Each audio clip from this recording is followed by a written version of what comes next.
Now, some of the strongest pressure on the Prime Minister to ease the lockdown and get the economy going again is actually coming from his own party. And we can speak now to one of the most senior Conservative backbenchers, the former Brexit Secretary David Davis. Thank you for being on the programme today. Before we get to what we're expecting from the Prime Minister, I'm just interested to get your thoughts on the government's new slogan. What do you make of it?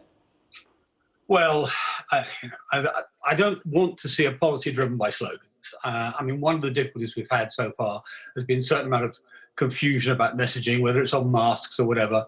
What matters in this is the detailed instructions, that it's the same for everybody, that the police and the government all say the same thing.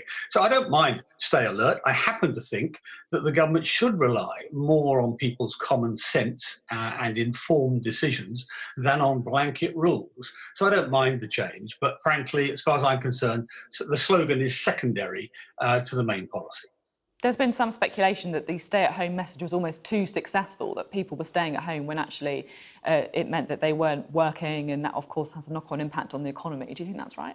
Yeah, I think that is right. I mean, I think what happened at the beginning, I mean, it's understandable.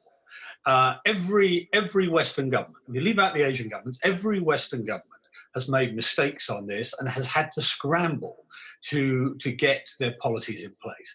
And early on, of course, it was very rough and ready, bluntly. I mean, it was, you must do this, and people interpreted it, sometimes over-interpreted the instructions or encouragement they were being given.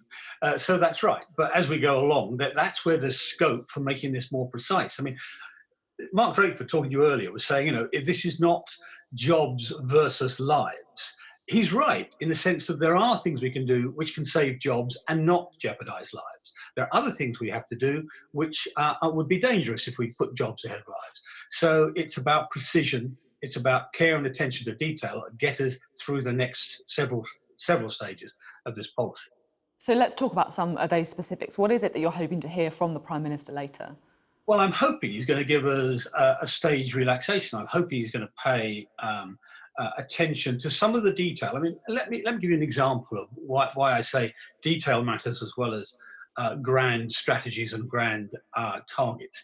Earlier this week, or maybe it was last week, the chairman of the Science Select Committee, talking to one of the SAGE members, asked him, what's this R number? Tell us what's happening to this R number. And the gentleman said that the R number's gone up. He said, oh, really? Under lockdown? Why? And he said, because there's been more infection in care homes. So the answer to that problem is not to generally tighten the lockdown. The answer to that problem may be universal testing in care homes. It may be isolation of people who work in care homes. Some care home workers have already done that. They're actually living in the care homes. So the attack on detail is as important, if not more important, than the grand strategy. So that's number one. Number two is I hope he gives enough attention to the needs of families, not just the needs of the economy. I'm largely with Rishi Sunak. I want to see us get, in a stepwise way back to work. But with families, we know that there are problems of domestic violence in some families. We know there are tensions in others. We know there are people who are disabled and old at home and getting lonely and very depressed under these circumstances. We know that people are struggling with lots of children at home, not allowing them to go to work, or people with disabled children. All those issues, a marginal relaxation about family links has been tried by other countries, as far as I can see, without any hazard. I would hope he would look at that as well. So on families then, would you like to see a situation where grandparents could see their grandchildren, for example? Well, I'm biased because that affects me. But yes, I'd like to see a thoughtful, using the data, using the analysis from other countries, I'd like to see a thoughtful relaxation there. Maybe one family to one family, maybe a limited number of people. But however you do it, and you do that best off the empirical data from other countries. The one advantage we have in all this is that we're slightly at the back of the queue, so we can see what other countries have done and what's been hazardous and what's been effective, and that's what we should do. The problem is that polling shows that most people think you are basically on the wrong side of the argument. A Sky News poll by YouGov showed only 15% of people think the Prime Minister should lift the lockdown measures immediately. It does feel as if much of the polling that's been done shows a lot of support for the lockdown. People are scared. People want the government to prioritise controlling the virus, getting that R number down above lifting those measures. Well, yes, I agree. You're right about that. We are, in many ways, one of the most anxious countries in the world about this illness, partly because of the history of it so far. But the job of the government is not to follow the polls. The job of the government is to do the best thing for the country. The polls may change. I mean, I've seen this before in other campaigns I've had, whether it's on privacy or on foreign policy. You know, people support something one day. I mean, the Iraq War had something like 60–70% support at the beginning. At the end of it, 80% of people thought it was a terrible idea.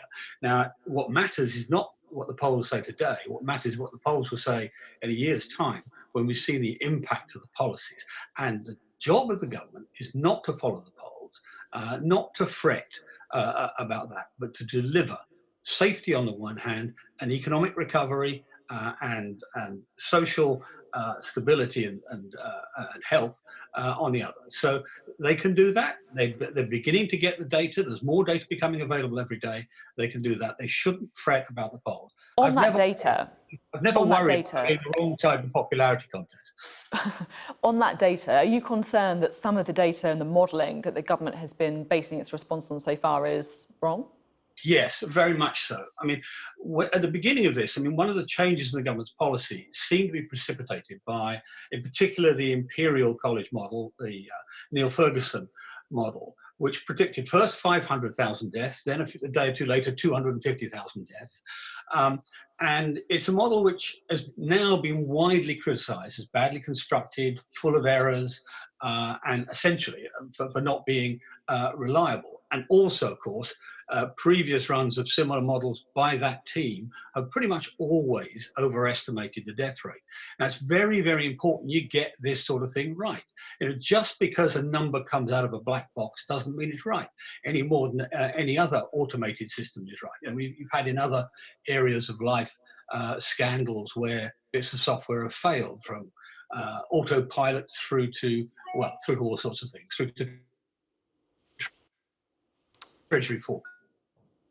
Having a couple of breakups there on the link to David Davis. Unless he comes back pretty quickly, I think we may have to leave it there for now. Apologies for that. I hope you got most of that interview with David Davis.